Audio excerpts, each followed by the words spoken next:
Chair now recognizes Mr. Jordan for 5 minutes. Thank you, Mr. Chairman. Dr. Resnick, in your testimony, your written testimony, you stress that public health emergency authority is essential in the power of public health officials, state and local public health officials in making decisions. Should there be limits on the emergency powers of public health officials? Yes, as I said in my thank you for the question, Congressman. As I said in my testimony, yes, there should absolutely be checks and balances and thinking these things through. Tell me what those checks and balances should be. Well, actually, Lawrence Gostin, a law professor of global health at Georgetown University, has some criteria that he thinks can think about for individual rights. And is there scientific evidence that the policy makes sense? Is the intervention the least restrictive possible to achieve our public health goal? Are the measures used likely to gain the public's support and confidence? Does the person have access to due process to challenge the intervention? And is the measure arbitrary or discriminatory? Those don't sound like checks and balances. Those sound like guidelines and just good common sense. Checks and balances mean someone else has power, some other authority has power to actually check and balance the decision made by the public health official. What should those checks and balances be? Well, again, I think keeping these guidelines in mind, and you're right, these aren't checks and balances, they're guidelines, but thinking that through carefully before you even propose the intervention, and then obviously having to balance those risks. And again, yes, the public health official shouldn't make the decision. Public health official makes an emergency decision, emergency authority, and says this is going to happen. Should there be a time limit on that? So those are good questions, but when we think about the illness and the situation that we're facing, right? So if you have smallpox, you have some kind of very contagious disease, there should immediately be able to put that into place. Yes. But so are you agreeing with me there should be a time limit?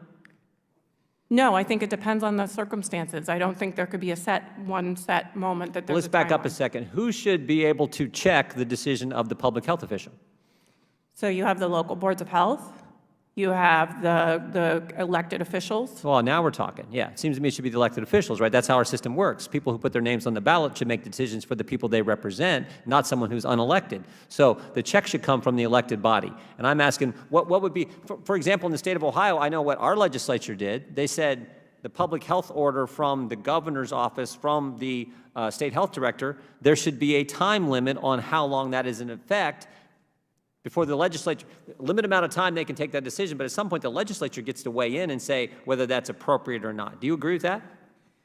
So again, I think it depends on the circumstances, right? So again, if you have a very contagious disease, no, I do not. So, but if it's a longer term thing. You don't think the elected officials should be able to overrule at some point the length of time of a public health decision emergency authority? A public health emergency authority decision, I should say. You don't think the elected officials should be able to overrule that? At some point, maybe. But I'm saying in an immediate maybe? emergency. In an immediate emergency where you have life and death. I'm not arguing with that. I'm saying at some point, to your point, at some point, it seems to me at some point, of course the elected officials can overrule that. Okay, I wouldn't disagree with that, but I guess the question is at what time point and when that would be. And yeah, again, I think that would depend on the circumstances that you're facing, and there would be questions. I think that depends on the decision the elected officials make, not the unelected official. But would you think that you'd need public health guidance and information and knowledge to inform those decisions? We take guidance and information. That's why we have hearings. We take testimony from people. That's why you're here today. We're getting information. Of course, that's always part of the process. But in the end, you don't get to decide. The public health official doesn't get to decide. The people whose names are on the ballot elected to the state legislature, they get to decide.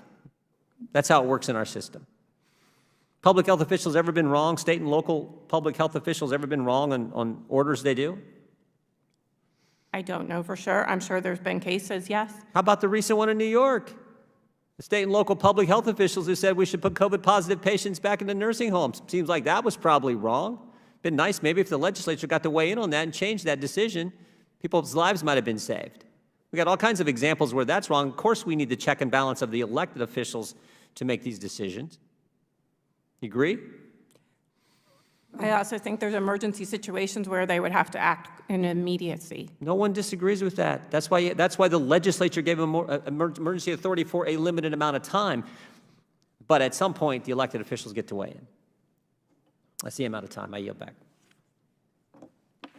Thank you, gentleman. Yielding back. The chair now recognizes Mr. Foster for 5 minutes. Thank you. And